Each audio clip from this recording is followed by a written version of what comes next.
Hello, folks. Welcome back to World War II TV and the second of our double bill today. I hope you caught us earlier when James M. Scott talked about the Doolittle raid. If you didn't, you can watch it later on.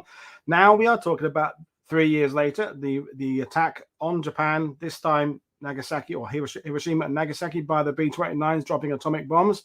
And we're going to look at this from various points of view, but primarily on a scientific one, because my guest today, Dr. Kit Chapman, is primarily a scientific writer. Works for all sorts of organizations, spoken to groups all around the world, published a few books, one about the periodic table, which I remember vaguely from my school days, and for the ones I know for the obscure answers on Pointless when I watched that in the afternoon. But today we are talking about the science behind the atomic bombs, and it's a big subject, and we're not going to do every element of detail, but we're going to have a look at it. So without further ado, good evening, Kit. How are you today? I'm very well, thank you. And thank you very much for having me. Well, thank you. And, you know, when you sent me your PowerPoint, and we'll bring it up on the screen in a few minutes' time, I realized that there's things I've read and taken on board about the bombs. And I've just, okay, so that's why it was. And I've not really challenged myself to sometimes ask why, because it's not just one technology the Allies are developing. It's different variations of the same technology. And I was just saying before we went live, folks, that a lot of history books talking about this as a raid by the B-29s decide to go into the political intrigue aspect of it and the kind of government and all that kind of idea. And they kind of leave the science and say, well, I guess people will get that somewhere else. But it's integral to the story, isn't it? You can't look at this event without looking at the scientific achievements behind it. Absolutely. And this event is one where the science actually melds in with the technology from the aircraft, for example. So they're already looking at how to fit bombs into B-29s before the B-29s are actually available in the war. So this starts in 1943. And the technology for the bombs themselves, this isn't a secret. I think there's this general perception that nuclear devices were some sort of close-guarded American secret. Every country in the Second World War was trying to develop nuclear weapons. No, definitely, and I think that's something that it's been spoken about in other, documentaries and the films. Is that in the 1930s, you're a scientist. You weren't a scientist in the 1930s, but the scientific community shares. That's the whole point. It's about peer review. It's about coming up with some idea and then essentially asking your friends to disprove it, to point out where you're going wrong, and all that had been the scientific community up to a certain point. And then as the shadows of World War II started looming, I guess the doors started closing on this international cooperation, but it left the seeds of this. Everybody had the same idea, essentially. Well, this particular story is really interesting because the people that were looking at it, one guy was Enrico Fermi in Italy, and he actually wins the Nobel Prize on Kristallnacht. The day after Kristallnacht. Wow. His wife is Jewish, and he uses the Nobel Prize as an excuse to escape Italy. And it's a month after when someone's trying to repeat the experiments that he's done, that people actually realize that the atom splits. And that's done in Germany by a guy called Otto Hahn. And he doesn't understand it. He's got uranium, and then he's suddenly made it split into something much lighter. And he sent it over to a colleague, again, who was Jewish, the Austrian Lise Meitner, who's in Sweden, and says, tell me what's going on here. And that's in December 1938. So we're talking right at the cusp of the Second World War there. Wow. So that late, there's still kind of ideas being exchanged. But anyway, we're in fear of going down the rabbit hole and talking about 1930 science. Of course, we're talking about a bit later on. But as usual, my guest has come with a PowerPoint, and essentially I'm going to hand over to you. But folks, we do have someone with us today who is very on board with answering questions, talks lots of academic groups, school children around the world. So feel free to bombard him with questions, no pun intended, particularly about the science aspect of this. One thing we're not going to do, folks, is we're not going to attempt to discuss whether or not the bombing of Japan by atomic bombs was morally appropriate. That is a debate that you are welcome to have elsewhere, and I've enjoyed being part of that debate myself, but we're not discussing the rights or wrongs of it as a moral event. It's just too big a question to wield, and everyone has their own opinions about it, and we'll leave it at there. But we are going to talk about the science. So essentially over to you, Kit, and then I will jump in with my questions, and folks, when we have other questions, we will jump in. So take us through it. Okay, well, thank you everyone for coming along. My name is Dr. Kit Chapman. I'm going to talk about the atomic bombs. I'm going to touch a little bit on the Manhattan Project and a little bit on the effect of the bombs, but that's not the main discussion. I'll be talking primarily about the science of the bombs themselves and about the B-29s and the mission. And the mission, most people think, really begins on Tinian Island on the 5th of August, 1945. Here we've got the famous bomber, the Enola Gay, a B-29. Most people don't realize it was only named Enola Gay that day. It was actually, most of the bombers weren't named. It was the only bomber that flew on the atomic missions that had any nose art whatsoever. And it was named after the colonel's mother. So there's the Enola Gay, and on the other side we've got the little boy bomb being loaded into the rear bomb bays of the B-29. There's 2 bomb bays on a B-29 bomber, but we can't really tell this story without going a little bit back in time and talking about the science. So here's a very basic primer on how nuclear fission works. As I mentioned, nuclear fission was discovered in Germany and then sort of explained in Sweden in 1938, and immediately everyone realized what was going on. So atoms are the building blocks of the universe. Everything is made up of them, and depending on the number of protons you have in your nucleus, which is at the center of the atom, the very heart of the atom, that determines the element you have. So 1 proton is hydrogen, 2 is helium, all the way up to 92, that was uranium, and that was the heaviest element anybody had ever heard of. The other thing in a nucleus, kind of packing figure, if you will, is a neutron. And a neutron is neutrally charged. And a guy called Enrico Fermi, he was bombarding things with neutrons, and he thought that he made something beyond uranium. And his hypothesis was essentially you fired in a neutron, the neutron would turn into a proton, and it would nudge things up 1 place up the periodic table. So 92 would become element 93. Now, he was right, that does happen, but it's incredibly, incredibly rare. A guy called Otto Hahn was trying to repeat his experiment and found out what happens far more commonly. The neutron strikes the uranium atom. We've got 1 neutron going in there to uranium-235, which is what we call a fissile isotope, and I'll explain what that means in a moment. That creates an unstable nucleus. You've got uranium-236, and it's trying to break apart. It forms a dumbbell shape. Eventually, it just breaks apart and it shatters into pieces of much lighter elements, krypton and barium. It also releases neutrons. And that's really important because that's why you get the chain reaction. That's what we mean by a fissile isotope. So when those neutrons get released, those neutrons strike other atoms. Those atoms undergo fission and break apart. And all of that releases energy in a chain reaction.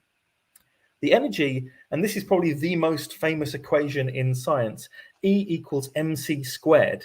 I'm sure everyone's heard of that one. That's energy equals mass times the speed of light squared.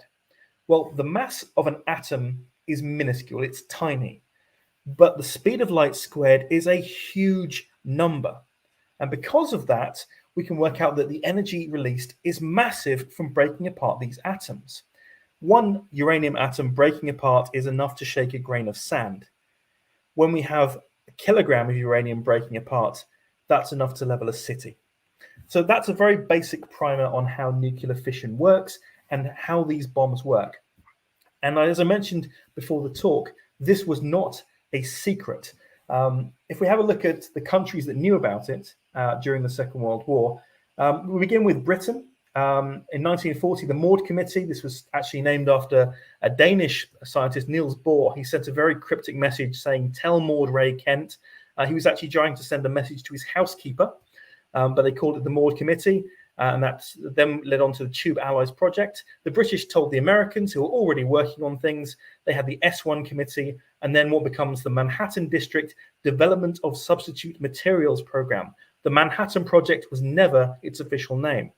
But the Germans were also looking at it. In 1939, the Wehrmacht looked at creating nuclear weapons. After the invasion of Poland, they decided they only needed conventional tanks, things like that. And then the Uranium Club and Werner Heisenberg, very famously, is looking at it in 1942.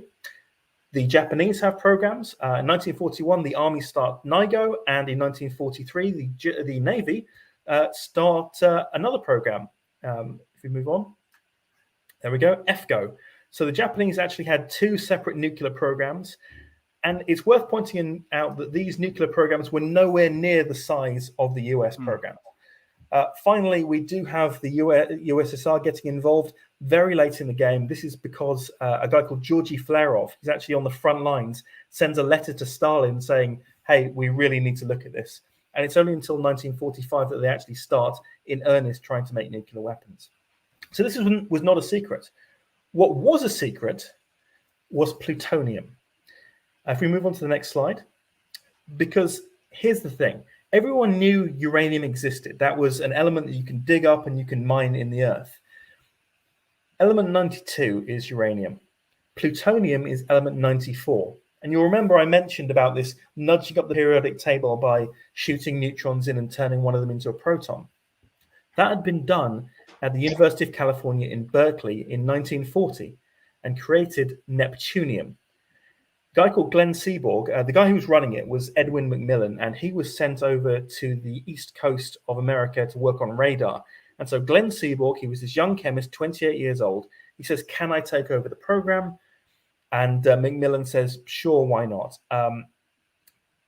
James Conant, the president of Harvard University, during a meeting of what they call the Uranium Committee, said famously, Glenn Seaborg is a very competent young chemist, but he isn't that good when it comes to making enough plutonium to make a bomb. The day after that meeting, Pearl Harbor happened, and America decided that it was going to split its chances, and it was going to look at uranium bombs and plutonium bombs. And the reason plutonium is important is because it's heavier than uranium. As I mentioned, uranium is element 92, plutonium is element 94. And because of E equals mc squared, when you increase the m, even by a small amount, you get much more bang for your buck, if you like. I'm actually following this. I'm quite impressed with myself. Well, there you go. That's a basic primer as to the science and what was going on. And then we move in, of course, to the Manhattan Project. The two people really in charge of that are pictured on the right there. The guy nearest the center is Leslie Groves. He was actually the engineer who designed the Pentagon, and he was put in charge of the overall military aspects of the project. And he appointed as the scientific lead Robert Oppenheimer. And Oppenheimer was a kind of a surprise choice. You had Nobel Prize winners on there. You had people like Ernest Lawrence, who was incredibly famous, Arthur Compton. But he went with Oppenheimer, and he turned out to be the perfect choice because he could bring everyone together and make the project work. And just to interrupt, folks, we're hoping to invite Dr. Chapman back at some point when the film that is in the pipeline, a Christopher Nolan film about these very figures, with as it's understanding, Robert Downey Jr. and Cillian Murphy are portraying these two figures. So when we get closer to knowing a bit more about that movie, it'd be nice to have you come back on, or maybe we could even do a joint pod with the Fighting on Film guys and talk about it there. But this is going to become a big story again. There's been previous movies, but it's going to be back in the public arena again. So yeah, watch this space, folks. Absolutely. So the Manhattan Project really has two aims. One is with uranium. Oh, sorry, I should mention the size of the Manhattan Project before we go any further. So during the war, the graph there shows the number of personnel who were involved in the Manhattan Project during each month. And you can see it just skyrocketing. That top is the overall number. The next one down is predominantly construction, because they are building entire secret cities. There's one called Oak Ridge in Tennessee. They built Hanford in Washington. 125,310 people at its peak are working on the Manhattan Project. That is equivalent to the number of people who land on the beaches on D-Day. This is not a small, a couple of scientists working together kind of a deal. This is a massive project that stretches across the United States, and it's $2 billion US. It's not the most expensive program they have, but they are not doing it cheaply. The Japanese were looking at the equivalent of about $100,000 US. And that's really why they don't succeed. It's just the Americans throw money at it. And I think we do, all of us, have a bit of an image that it's these sort of deserted places in the middle of nowhere, that normally in the desert, with like a handful of kind of students, almost student scientists, sort of standing around drawing boards, bashing out equations on chalkboards, and then kind of going in the garage and MacGyver A-team like constructing some kind of prototype bombs in the garage. And it is anything but that. It's the same myth we have with the Bletchley Park code breaking that was a factory. I mean, that's the expression David O'Keefe uses, that Ultra and the fact Bletchley Park is a factory. And I think the same word would apply to this. This is essentially a nuclear power factory, but it's multiple factories over the whole of the USA. That's the key thing. It's multiple factories. So the image we typically have about these young scientists, and they did exist. I mean, Richard Feynman was a great example of that. He wrote many books. Is in Los Alamos, which is out in New Mexico. But the predominant work was actually done in Tennessee at Oak Ridge. 70,000 people were working and living there. It was a secret city. They even had Colonel Sanders, Harlan Sanders, before he founded KFC. He was the assistant cafeteria manager there. So, they were running on fried chicken. Now, there's a random factoid for you folks there. Yeah. But let's move on to exactly what they were doing, because there are two aspects, really. The first is uranium. So the big problem they have with uranium is the American stuff isn't very good. It's the wrong isotope of uranium, the wrong version, different number of neutrons. And they need uranium-235. So they actually build the largest building in the world, the K25 gaseous diffusion plant. And that is all about trying to get this uranium-235 so they can make the bombs. But the other aspect, the more technical aspect that becomes harder and becomes more valuable to the US going forward is the next one. And that is plutonium. So on the left there, that is all the plutonium in the world in 1942. And for size reference, that is a head of a pin next to it. It is that dark triangle at the bottom of the vial. The problem with plutonium is that because they are making it, they need to somehow scale up production 1 billion times. And this is where Enrico Fermi re-enters the story, because he comes up with a great idea. He says, why don't we build a stack that's basically a neutron bouncy castle? We'll feed uranium rods into it. It'll generate power, but it will also turn the uranium into plutonium. And this was, of course, the creation of a nuclear reactor. And so on the right there, we have the first ever nuclear reactor. It was a temporary structure. It was called the Chicago Pile, and it was built on a squash court underneath the bleachers of the University of Chicago's sports stadium. Now, obviously, this is not a great place to have a nuclear reactor permanently. So the first one is the X-10, which is built in Oak Ridge in Tennessee. That is the world's first permanent nuclear reactor. I've actually been there. Today, you can't see the Chicago Pile. It was dismantled. But that is how they go about scaling up the plutonium. And in fact, what they do is they go over to, they create a place called Hanford, which is today the most polluted place in the world. They're spending billions of dollars trying to clean it up. And by 1944, they have basically created a plutonium factory just with nuclear reactors up in Washington. And so that is how they're making the plutonium. So the problem with uranium, we need to refine it. We need to get that right isotope. The problem with plutonium, we need to make it. So two very different problems the Manhattan Project is tackling. I'm just going to fire a couple of questions at you while they're coming in. The first one, maybe you're going to be covering this later on. James Lowe is asking, Kit, where does the nuclear radiation come from? I get the E equals mc squared, but I think I've heard of nuclear radiation. So radiation is basically just energy coming off of things breaking apart. And it's trying to reduce down to a ground state. There are various different types of radiation. So we've got alpha, beta, and gamma are the most common. And they're very, very different what's actually being sent out. But basically, it's the nucleus breaking apart and releasing different things. And that's essentially what radiation is.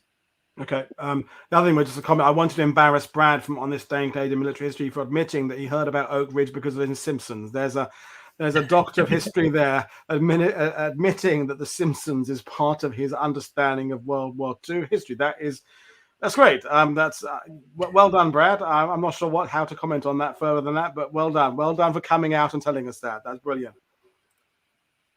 So we'll move on. So two bombs. The two bombs. So Los Alamos is really tasked with working out how to create these, to take this uranium and to take this plutonium and to make it into bombs. And as you'll notice, there are two radically different designs. So on the left there, we have a little boy bomb. That's actually at Les Invalides in Paris, the National Museum of Military Museum in France. And on the right there, that is actually at what's called the Trinity site, which I'll come on to. So I actually visited the place that the first nuclear bomb was detonated, and they brought along an example. And because they're so different, obviously they're using different things. The little boy bomb is a uranium bomb, and the fat man bomb is a plutonium bomb.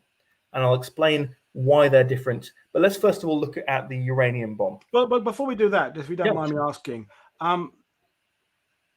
there was obviously a conscious decision, therefore, then, unless I'm missing something, to develop both technologies at the same time. Was there not a suggestion of let's go with one over the other one? So the favorite was always uranium. But when they were doing the work at Berkeley, they realized that plutonium had a much greater advantage. A guy called Arthur Compton, he recruited Seaborg and told him to come to Chicago. He actually arrived in Chicago on his 30th birthday.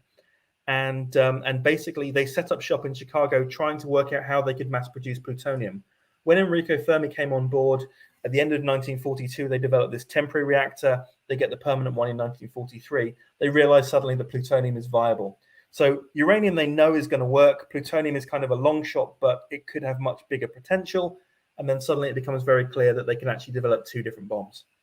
Which I suppose backs up the idea of how much money was thrown at and how many people are working in it, is that they have the ability to spread themselves over two projects. Because that when you talked about the Nazis and their programs, is that one of the simplistic ways I look at it is the Nazis were spreading themselves too thin. They were trying to improve their submarines and their tank armor, and they were thinking at one point about atomic weapons, and they were thinking about the V program and rockets and intercontinental missiles, and basically they were spreading themselves over so many things that none of them progressed perhaps as well as had they just invested in the one and the one alone.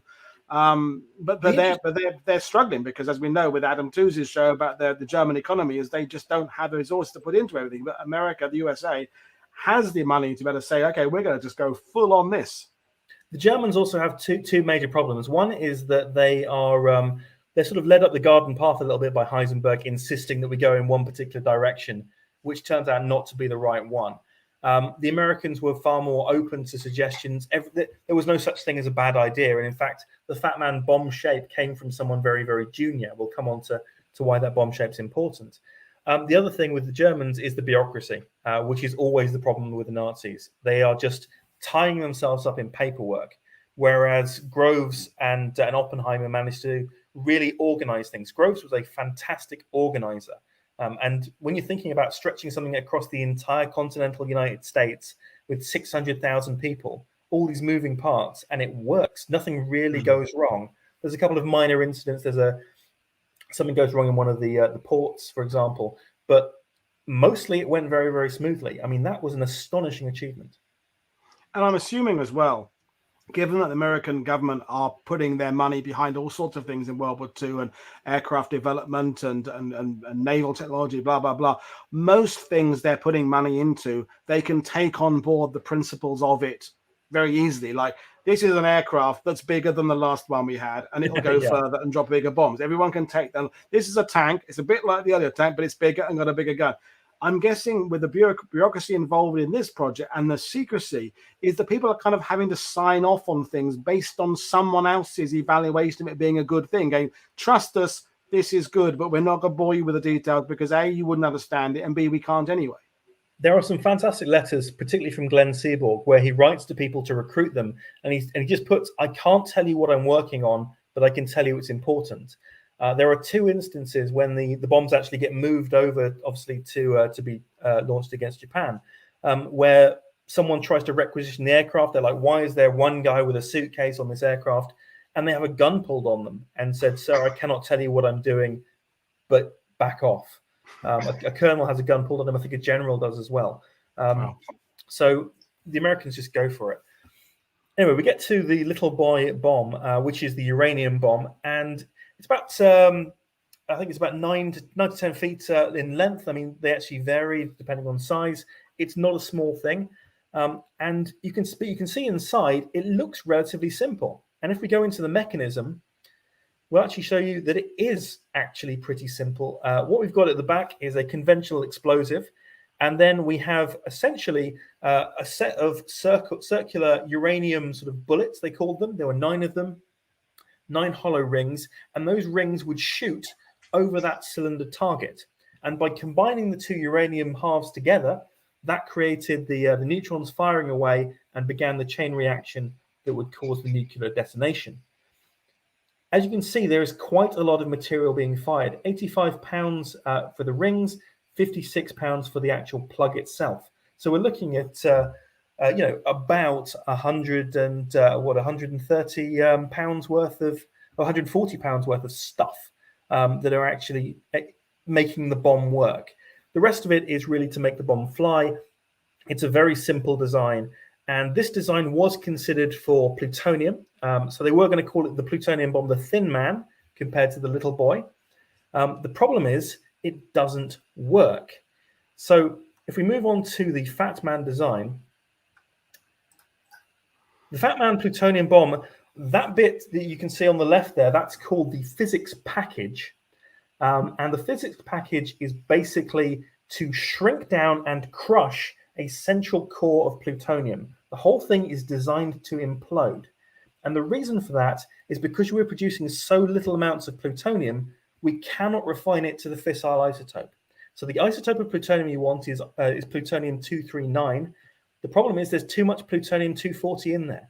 So if we just had those rings going over, and I'm really sorry, this looks really, really rude. If we just had the rings going into the plug.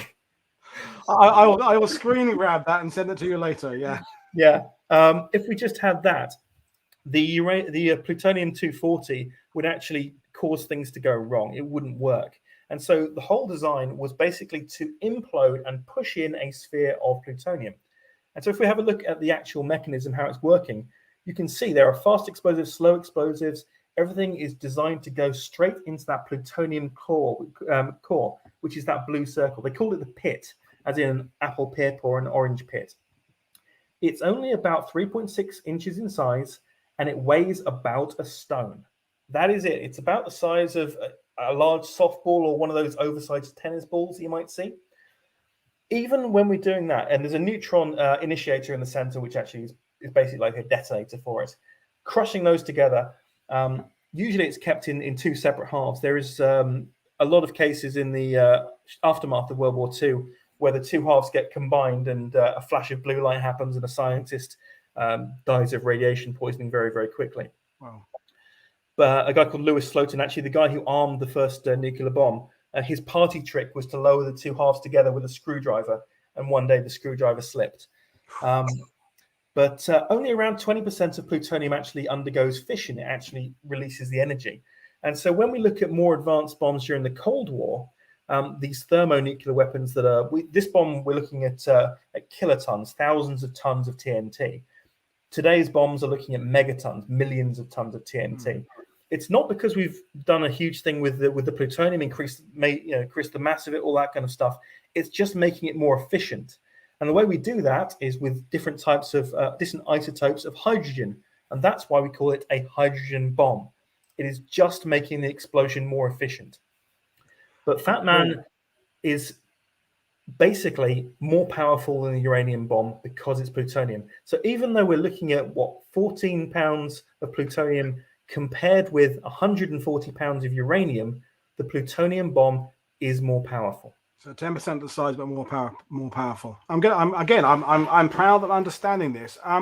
We just got a question from Kevin Jones there about the UK's contribution to this project, because of we talked about some science not sharing, but of course the US is part of an allied group of countries. So again, we must get away from this idea about being 4 or 5 scientists. It's a whole team of people. But do you want to share a bit more about the British contribution? Absolutely. So the British were really leading the way. When we talk about that Maud committee and things like that, the British had a guy called Oliphant, and he sent over, actually Otto Frisch was one of them. He was the guy that helped Lees Meitner with fission. And he basically gave 2 people, they were technically enemy nationals. And he said, I just want you to have a look at this nuclear thing. Is this possible? As a side project to try and get them out of the way and just give them something to do that they couldn't look at for top secret reasons. And they very quickly came back and said, actually, nuclear bombs are entirely feasible. So when the Tizard mission happened, which was the British sharing of technologies with the United States, the USA got what the British were working on and very quickly realized the British were miles ahead and sped up their own project. When I talk about Lewis Slotin was Canadian, so he was on the British Commonwealth side of things. We're also looking at someone like James Chadwick. He was a Nobel Prize winner. He was the guy who discovered the neutron, and he was the principal British representative at the Trinity Test, which we'll come on to. So the British were absolutely working with the Americans. They were hand in hand on the whole thing. Now, I do want to ask a question that looks like I might now be going into saying what I wouldn't be talking about. I'm not talking about our moral understanding that as a moral argument now, but the idea of fission is, as I understand it, about creating energy. Now, we are talking about this use of energy in a destructive form in terms of bombs. But I'm guessing, correct me if I'm wrong, that some of the people who have been working on this had been thinking about it with other potential uses as we talk about nuclear power and things like that. So did anybody notable drop out or feel that they should have dropped out when they realized what is actually being the plan here? Well, if you want to talk about notable, how about Albert Einstein? Yeah, okay. Reasonably notable, yeah. Reasonably notable. So the reason that the US really start looking at atomic weapons is something called the Einstein letter. It's not actually written by Einstein. He signs it, and basically he says that it's a letter to Roosevelt, the president, and he says we really need to start looking at atomic weapons because other people are going to be looking at them, and they do have this potential. But Einstein is an ardent pacifist. He refuses to be involved at all whatsoever in the Manhattan Project. And again, I think this is one of those really common misconceptions. People assume Albert Einstein must have been involved. He was not at all involved in the Manhattan Project. And that, yeah, that's worth mentioning, isn't it? Because as you know, we're talking, I mean, in basic terms, what this creation of energy that these bombs are producing is essentially every weapon we've had going back at gunpowder. They're all about creating energy. That the essential use of weapons in that, even swinging a sword through the air and hitting someone with it, you're hitting them with kinetic energies. I don't know, but gunpowder certainly is a reaction of chemicals. When a primer in a bullet discharges an explosive, sends a projectile down a barrel, that we're talking about chemical reactions that create energy. Am I right? Am I not wrong in that? No, you're absolutely right. I mean, gunpowder is a exothermic reaction. It's releasing that energy into the environment, and it's causing the projectile to push forwards. So, yes, we're always looking at that. I mean, the thing with nuclear power in particular, when we're talking about splitting the atom, is that no one realized quite what it could do. And in fact, even down to the Trinity Test, people were not sure quite how powerful it would be. There's this famous case with Enrico Fermi going around. He placed bets with the guards that the bomb would go off and it would accidentally set the sky on fire and destroy the entire world. He was joking. The guards didn't realize he was joking. And in fact, a guy called Kenneth Bainbridge, who was in charge of the test, had to go to Enrico Fermi and tell him, stop telling guards the sky is going to catch on fire. This is not funny. So he was a very strange guy, Fermi. He had a very eccentric type of humor. The one people would you say, Kit, that sometimes we do think, because of perhaps the way they're portrayed in movies, is the kind of manic scientist, crazed scientist, Dr. Frankenstein, Gene Wilder, and that kind of young Frankenstein, is that the idea of science is about power and absolute power, and actually a lot of science is about, I'm doing this because I don't know what it does. It's about wonder and kind of what just inquisitiveness, as opposed to necessarily kind of wanting to take over the world or create power that can change, end wars. It's a quest for knowledge, isn't it? Essentially, it is essentially a quest for knowledge. And in fact, just because the Second World War is going on, it doesn't mean that quest ends. Yeah. The reason that Flerov actually wrote the letter to Stalin was because he was reading physics journals as he was coming off the front lines. He was going back to a university for relaxation, and he realized nobody was talking about fission. And he was like, that's very strange. I guess they must all be working on nuclear weapons then, because that, putting two and two together. So because of his quest for knowledge, that's why the USSR got involved. You look at someone like Glenn Seaborg, the guy who created plutonium. He actually goes on to become one of the most successful element discoverers in history. And he actually has an element named after him now, Seaborgium. And during the Second World War, when he's got some spare time, he's going over to St. Louis. There's a cyclotron there, a kind of particle accelerator that loops around in a whirlpool. And he's making elements beyond the elements that exist in plutonium. So he's making americium and curium, the next two.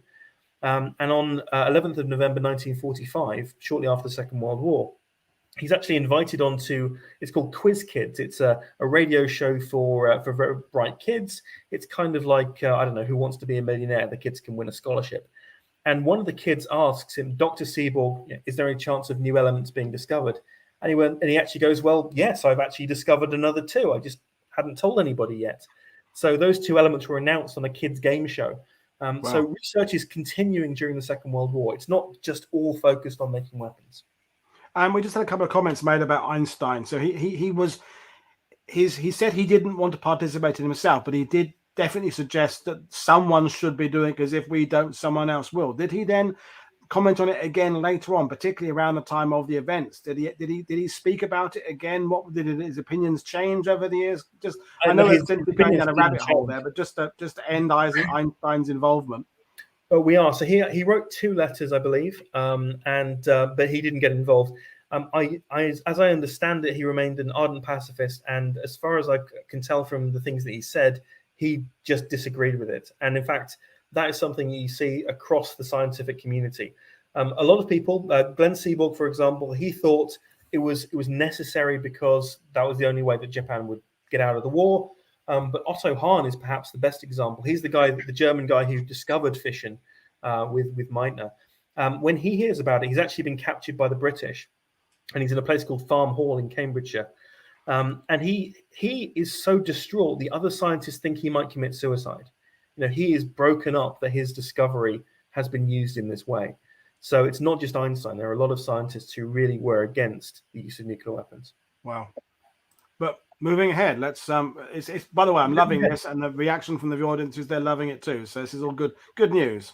Fantastic. Well, I'm going to very briefly touch on the first nuclear detonation, which was the Trinity Test. So as we mentioned, the little boy bomb, everyone was pretty confident that was going to work. And so that was loaded onto a ship called the USS Indianapolis, but they wanted to test the Fat Man design. And these photos, I've used them very carefully. So the same guy is in the photos. You can see that. That's a guy called Herbert Lear. And in his right hand on the left photo, he is carrying a box that contains the plutonium core. And on the right hand of the photo, that is the physics package with him standing next to it, to give you a sense of the scale of this thing. The plutonium core, when they handed it over, there was a general called Thomas Farrell, and he insisted that he got to hold the nuclear core. He wanted to see it because he didn't really understand what it was. It was only when he held it and he felt it glowing hot, and he sort of put it back very, very quickly, that he got a sense of just how powerful this bomb was. And when the Trinity Test went off, it was an airburst detonation. It was dropped from a tower, and it was in the Alamogordo Desert, the White Sands missile base in New Mexico, 16th of July, 1945. You can see the blast very, very clearly on the next slide. So that is the first nuclear detonation. Happened just before dawn, about 5:30 in the morning. The central crater there is the Trinity Test, and you can see it stretches about 200 meters.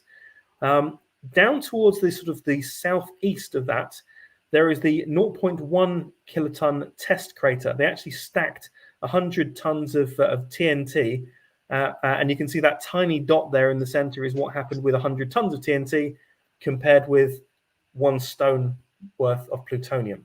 Wow. It's quite a difference.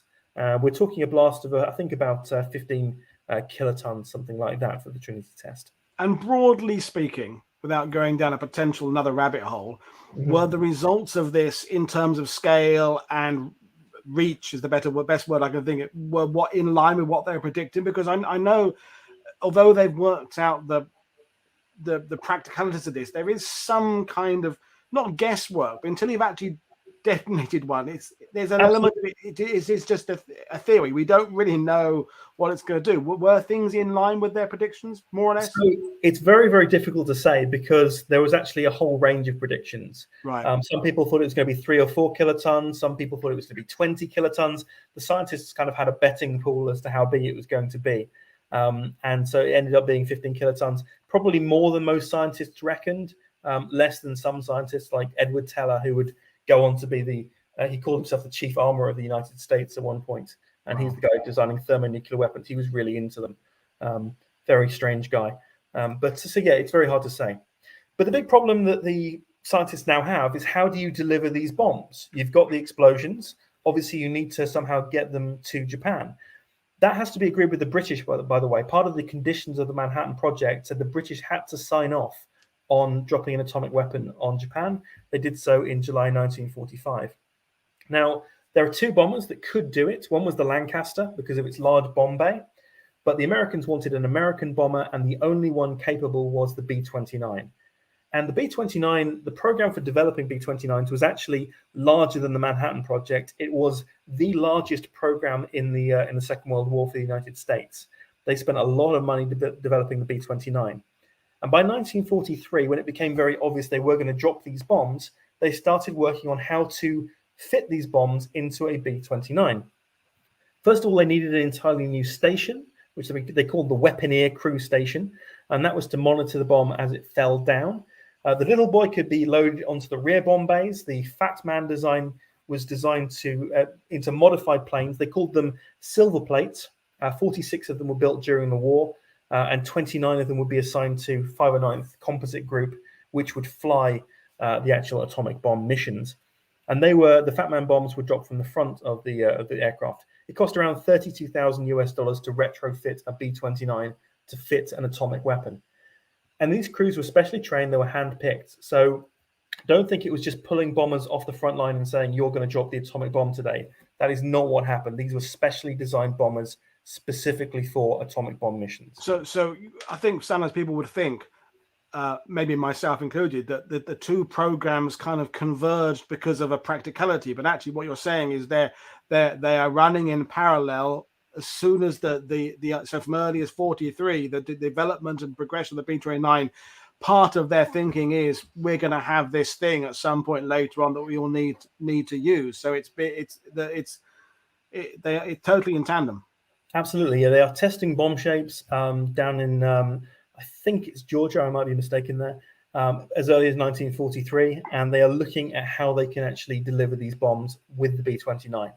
And the B-29 doesn't come into service until, I think, August 1944. So it's a full year before the B-29s are seen on the front lines. They're already thinking about how to drop the bombs. Right.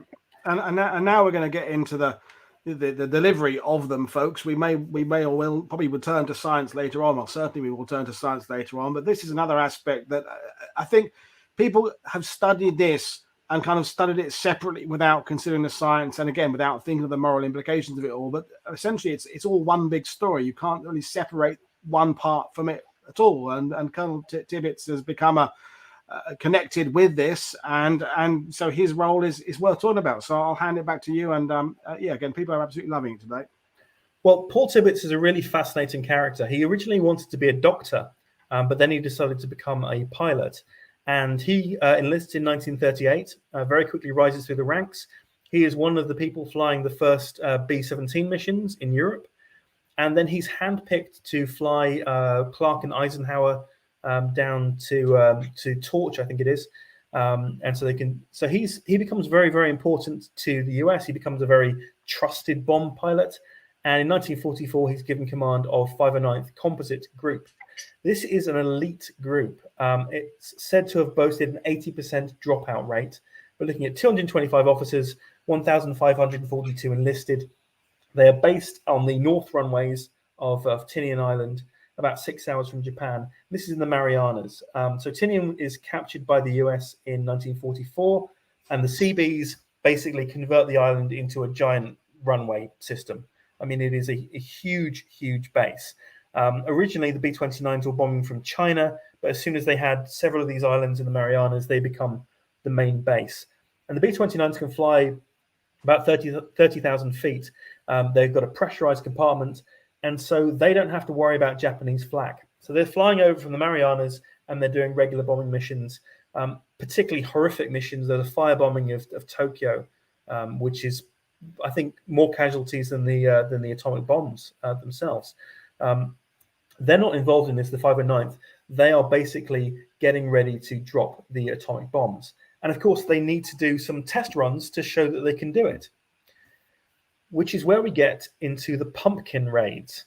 So what the US did was they designed bombs that looked like the Fat Man design. They call them the pumpkins. They got what's called the California fins at the back, this bizarre sort of 8-fin configuration that makes sure that they can drop where they're wanted. And 4 times in July, 2 raids in August, including one on the 15th, bizarrely, they do dummy runs essentially on Japanese cities. 49 bombs are dropped on 14 different targets. 3 of them, 2 are actually scrubbed, and 1 is actually dropped into the sea. And they basically make sure that they can drop the Fat Man bomb if needed.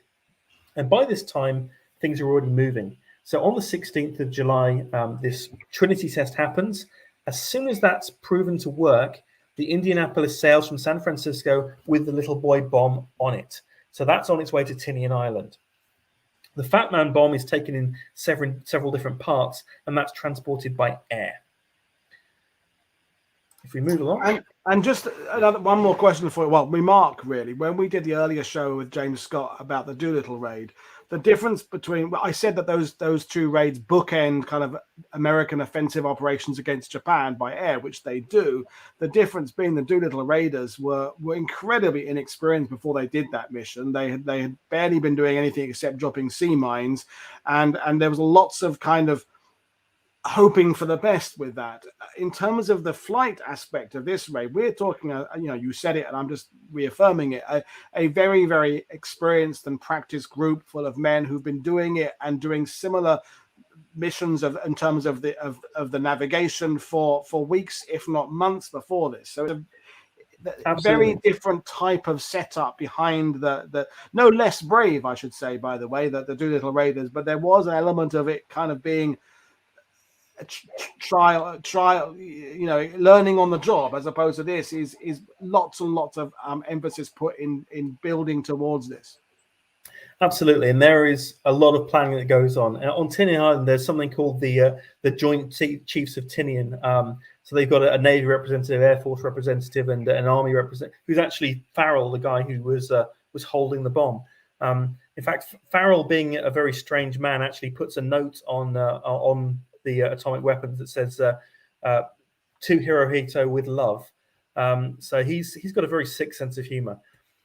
But they plan this meticulously. They pick out the targets, and they actually pick out targets of cities that haven't been struck yet by bombing, but have got some kind of strategic need. So Hiroshima, for example, Hiroshima Castle is the center controlling, I think it's 400,000 Japanese troops. There is a huge amount of troops actually in the castle on the day the bomb goes off. Yokohama is a major port. Kyoto was picked largely because of its not strategic importance, but that's where the emperor lives. And in fact, the US Secretary of War decides to scratch off Kyoto entirely, partly because they don't want to kill the emperor. That would really upset the Japanese and obviously make things much harder. The other thing was that apparently he'd gone to Kyoto on his honeymoon, and he really liked the city. So that was one of the reasons that Kyoto didn't go as one of the main targets. As I mentioned, the British were consulted before use, but on the 6th of August, so preparations on the 5th, and then flying just after sort of really early hours of the morning on the 6th of August, 1945, to get over to Japan at around 7 a.m. They begin preparations. Little Boy has been transported by the Indianapolis. Fat Man's flown in parts, but this will be a Little Boy mission, and it will be commanded by Tibbets. If we go on to the next slide. And how, just another, sorry to bombard you with questions all the time, Kit, but how much, if any, input do the scientists behind the project have with regards targets and things like that? Obviously, they're going to be giving some advice on the effects of the bomb, but the decision about the city, is that entirely the military doing that, or the scientists have a say? So the scientists do put together something called the Frank Report. And the Frank Report is, how do we actually use this bomb? What do we do? Do we drop it on a deserted island, for example, to show the Japanese what we can do? To kind of deterrent, or do we do something else? In terms of the actual, when it's decided that it's going to be Japan, it is a purely military decision. The scientists are not involved at all. But they've obviously been given information about the potential effects of these bombs, so they can weigh that up. And again, they're not going to have any prior experience. They would know with conventional strategic bombing that they've tried incendiaries, they've tried different types of bomb, different types of altitude. They have a kind of a track record of what does what and what can be expected to do what against certain targets. But again, there's going to be a certain amount of we don't really know-ness about this that I guess they're taking into consideration. The interesting thing about the bombing as well is that the crews don't know what's going to happen. So there are only 3 people on the mission who have any idea what a nuclear bomb can do, Tibbets being one of them. But when they do these pumpkin raids, they are taught to suddenly pull away very, very steeply, very, very dramatically, and get out of the way. And that is one of those interesting moments. Sorry, I just saw the question pop up about the British clearance, which I can actually answer. It was actually done by a field marshal. It was granted. It wasn't through the parliamentary channels. Sorry to continue. No, good. Please. So by this time, the defense over Japan is negligible. They're not worried about flak, anything like that. And so there are 7 planes that go on the mission. There are actually sort of 8 on the ones left in reserve. And Robert Lewis is the pilot of this unnamed plane. And Tibbets suddenly arrives, tells him that, no, I'm going to be taking over because I'm the head of the wing, and has Enola Gay written on it. It becomes the only plane on the mission with nose art. We get Straight Flush, Jabbit 3, and Full House. They're off doing weather recon, checking over the targets. It's decided that it's going to be Hiroshima is the primary target. And then 3 planes, Enola Gay, the Great Artiste, and a nameless plane that is later named the Necessary Evil. They fly off later. They actually go separately to Iwo Jima. They form up at Iwo Jima, and then they fly off. So you've got Enola Gay carrying the bomb. There's only 1 bomb on the mission. The other Great Artiste is looking at the effects and measuring it, and Necessary Evil is essentially filming it. So they've got some records of what's happening. And so Tibbets enters into history.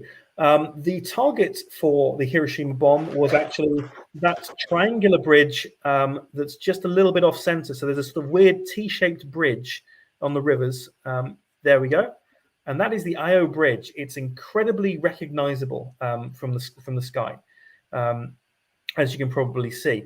So that was the main target. Off to the northeast there, we've got Hiroshima Castle, sort of northeast section there. That is one of the major Japanese troop hubs. And in fact, they were doing their morning exercises. The bomb was dropped shortly after 7 a.m. The bomb drifted in the air, and it fell on that on the center, as you can see, exactly where it landed. That happened to be one of Hiroshima's main medical centers. So all of the doctors and nurses were killed instantly. One of the main reasons that casualties became horrific. And there we can see the effects of the bomb. Hiroshima is just flattened. There's no other way to put it. Firestorms began immediately. Remember that we're looking at predominantly wood and paper as building materials. They swept through the city. And because Hiroshima is a very flat city, there was no sort of windbreaks or anything like that to stop the devastation. So you just get this astonishing, horrific sort of carnage that happens. I really don't have any other words to describe that. No, I had to write a chapter for a book I'm doing about this, and there aren't adjectives that seem, I'm laughing, that seem to carry the weight, the descriptive weight to actually describe, because cataclysmic, devastating, they all don't seem to measure up to be big enough to describe this. It is, yeah. Whatever. One moment the mayor is having breakfast with his grandchildren. The next, they're all dead. The closest survivor was someone who just happened to be working in a basement at the time, and so managed to survive the blast. It is astonishingly horrific.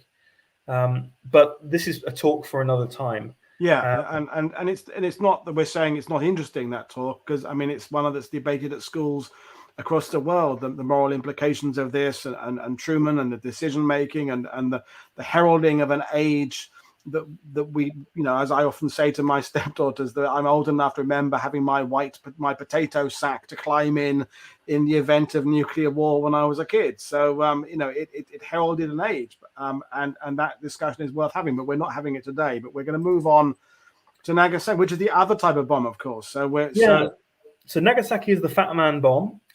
It's 6 planes this time. Sweeney, who was in the Great Artiste, he is the captain, and that is actually the crew of Boxcar, which was the bomb that carried the bomber that carried the Fat Man bomb, and that is Boxcar behind them. Again, and notice there's no nose art. I think it's a very common misconception. Enola Gay and Lagan Dragon were signed for weather recon, and the target was Kokura. There was a problem when they formed up. So the Great Artiste and the Big Stink were there, one for blast measurement, one for photography. And the Big Stink wasn't anywhere to be seen when Boxcar and Great Artiste arrived. So they kept waiting for it. It circled around. By the time that they had arrived, Kokura was completely clouded over. And they were under orders that it had to be a visual drop. It wasn't going to be a radar drop. And so they couldn't drop their bombs. They had to go to the secondary target, which was Nagasaki. So Kokura was an incredibly lucky city. Wow. And yeah, because of morning mist, they didn't drop the bomb there. If we move on to Nagasaki. And is it true to say that Leonard Cheshire, the British, was there an observer? I'm sorry? Leonard Cheshire, the British pilot, was there as an observer on one of the aircraft. That's Yes, come up in the sidebar there, and I don't remember hearing that before. I'm not sure. So there were definitely observers. I mean, the most famous observer in terms of science, which is probably where I know it from, is Luis Alvarez.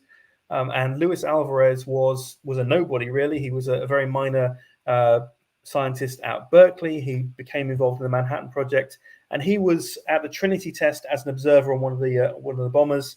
And then he actually went on the missions to observe it as a scientist. Later on, he would go on to win the Nobel Prize. And even later on in his retirement, he and his son, who was a geologist, noticed a strange striation in the rocks of California. And from that, they came up with the Alvarez hypothesis, which you might know as a meteorite striking the Earth and wiping out the dinosaurs. So the guy who came up with that was actually on the atomic bomb missions. And I've just confirmed, and it's been confirmed on the side, but Cheshire was on the Big Stink, so he was there. He, of course, famous. If you haven't heard who he is, folks, he was in 617 Squadron, Dam Busters, and then eventually with his wife set up the Cheshire Homes and was an incredible pioneer of charity work. And it's just someone from my part of England. So Leonard Cheshire, another figure. I mean, you could do a show just about the number of famous people that have a hand in with this operation in terms of both the science and the execution of it, and indeed the discussions of it. I mean, it's a who's who of World War II in many ways. It really is. So if we move on to the Nagasaki blast, the Nagasaki blast was actually far stronger in terms of kilotons than the Hiroshima bomb. But as you can see from the ground zero on the bottom there, well, that's obviously after the bomb. The topography of Nagasaki means that the blast was contained somewhat. And so casualties were far less at Nagasaki. The big issue I have with the bombing of Nagasaki is that there was basically no military reason to do it. It was predominantly civilians who died. And it was, of course, predominantly civilians in Hiroshima as well. But I can understand why they picked that particular city as a target. Nagasaki, there just seems to be no real reason for it. And again, we have utter devastation, and that's caused by a plutonium bomb this time. So the death toll, which is probably the best place to end because I don't really want to dwell on things too much. Hiroshima, 20,000 soldiers were in Hiroshima Castle. Somewhere between 70 and 120,000 civilians were killed, many in the firestorms afterwards. From the little boy bomb, that's 140 pounds of uranium, about 15 kilotons. And Nagasaki, 150 soldiers and 40 to 80,000 civilians. The Fat Man bomb. And although those casualties are lower, we're looking at 20 kilotons, a much more potent bomb. And going forward, they were already starting to manufacture more plutonium cores to make more Fat Man bombs. The uranium bomb, by the time it was dropped, was already obsolete. And we were looking at disturbingly even more efficient ways to kill huge numbers of people. And we're not really touching on the radiation and the potential long-term implication. Again, it's another subject that would deserve more discussion. Well, I'm not going to say I've enjoyed it. I've enjoyed learning, hearing being reminded of some of the harrowing details is always a kind of a smack in the face when you do this, because although we know the devastation, when it's pointed out to us that way, it is, regardless of the moral implications of it, on a human level, it is just incredibly harrowing, incredibly difficult to take on board this amount of destruction. But as our if I may now start calling our World War II TV resident scientist, is it kind of fair to say, going back to how we started this, of these various countries involved in looking at fission all through the 1930s, and that a use of this was kind of destined to happen at some point anyway? We regardless of whether these events, maybe they didn't need to happen. Maybe the second one, I in my own case, I have less reservations about the first one, but the second one, I find I'm undermining my own argument a little bit when I say that. But just today, before Steve Oliver, who's a new patron of World War II TV, sent a message to me today saying how 3 members of his family were in various places, in various military units, waiting to go on and do other stuff, and they all came home because of this. So there's that idea of the fact that lives were saved. But on a purely scientific, going back to my original question, Kit, I rambled a bit there. Was this always going to happen? Was someone always going to do this with a bomb? I think it was inevitable that someone was going to set off a nuclear bomb. I think that given that there were so many people looking at it, everyone knew the potential. The Russians, they come on very, very quickly. They have a program called First Lightning, and they have a bomb in 49. If someone didn't drop a bomb in anger, someone else would have done so.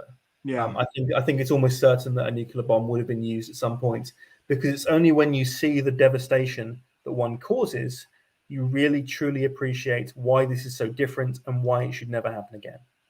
I mean, and that's weird, isn't it? Why, in the sense that there's 2 ways of looking on it, and it's like, oh my God, we can do this, and the other way is, oh my God, we can do this. In that we now can put all our money into this, and I say it heralded an age, and whether that was right or wrong, it brought about a massive change to the way militaries spent their money over the next 30, 40, 50 years and beyond, I'm guessing, and it changed things. And as Pat so rightly said there, the firebombing raids of Japan were far more destructive. But it was the fact that one bomb or one aircraft did each of this, and it entered a new age. I think when Ian W. Toll was on, we talked about the B-29s on the previous show. That the firebombing was part of the final chapter of World War II, and this is part of the final chapter of World War II. But it's also writing the first chapter of the next war that kind of didn't happen, but it did happen. The Cold War did unfold. It just wasn't fought in the way that the world wars had been. One thing that I find fascinating is I was looking at the Thunderjet, which is a Korean War aircraft, and the Thunderjet was basically the workhorse of bombing raids in the Korean War, and the entire bombing campaign of the Korean War was equivalent to a single bomb being dropped by a nuclear bomb. So the fact that we didn't drop one, I mean, we know obviously that MacArthur was considering it and things like that. I think people very, very quickly realized this is something that we should not do. And we do get this arms race during the Cold War. One thing I'm always curious about is whether or not there would have been a conventional war had these bombs not existed. And again, that's conjecture. We just don't know that. And it's probably out of the scope of a history podcast and indeed a science historian. Well, indeed. And I think, yeah, for fear of starting on any one of these conversations that we now can't handle with this, we will end it at this, really. But in terms of it being an entry point to science, it is something that, you know, when you're speaking to kids about science, bombs kind of get people's attention, though, don't they, as well? When you talk about what science can achieve, it's a kind of it's a bold statement. So I'm guessing when you're educating young people about science, nuclear bombs do come into discussions, for rightly or wrongly. It's something that people have a reaction to, I'm guessing. There's something about human nature and that's drawn to destruction, I think. And when we talk about getting kids' attention, for example, one thing I always try and do is trying to relate material to them in something they know. And one thing I often use is actually the destruction of Alderaan by the Death Star in Star Wars. Yeah, it's something that all kids will know. So being able to talk to kids and explain science to them using those techniques, I tend to stay away from Hiroshima and Nagasaki because of the emotional resonance that it has for other people. But absolutely using these destructive forces that we don't want to use as examples. One thing I often do is trying to explain how powerful a bomb is when I'm giving a talk at a school. There's a resource that you can get online, and you can type in any nuclear yield you like and place it anywhere in the world and see what the devastation would be. I always center it on their school and just show them what would not exist if that bomb fell on their school. Wow. And it's basically everything they know.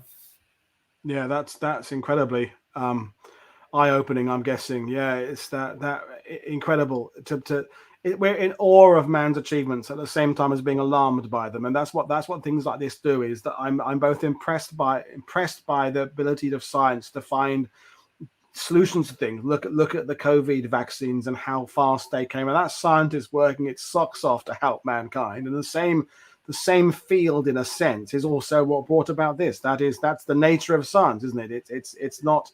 It is looking at discoveries is it's a basic human urge to find out how things work and what to solve mysteries, I'm guessing.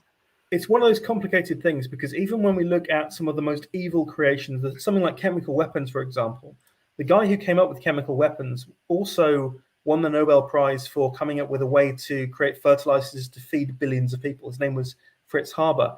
And Haber came up with chemical weapons not because he wanted to kill people. He believed that it was a higher form of killing, he called it. He thought it was cleaner than being shot by machine guns. And he envisaged Germany using sort of gases and things like that to just end the war very, very quickly and save lives in the long term. So absolutely, we condemn chemical warfare without question. But the motivations of the scientists are always more complicated than it seems on the surface. Nuance, I think, is a thing there. So I think we'll bring things in. I'll remind people what we got coming up, and then I'll come back and say goodbye to you in a second. So, folks, that was the second part of our Aviation in the Pacific week. But tomorrow, actually, we're taking a break from aviation. Mark Turner is coming back on to finish his crimes in the U.S. military in World War II. Then Aviation in Pacific week carries on with Trent Telenko on Wednesday, Ben Kite on Thursday, and more shows as the week goes on. So please do consider supporting what we're doing on Patreon. Consider sharing what we're doing on social media. The links are in the description below. The link to Dr. Chapman's website in the description below. I urge you to check out some of his other podcasts and appearances and writings, because he has that wonderful ability to make science easy for people like me to understand. And if he can make me understand it, then I'm hoping everyone else can as well. So, but right now, it remains me to say thank you very much, Dr. Kit Chapman, for joining us, and a late one for you, given you're in Cyprus. But did you enjoy it? I did. To my audience. Thank you very much for having me, and I hope I answered some of your questions as we went through. You absolutely did. So, once again, this is Paul Woodadge for World War II TV saying thank you very much for your company today. I will see you all again tomorrow for the second part of our Crimes in the US Military in World War II show. Thanks, everybody. Have a good rest of your day.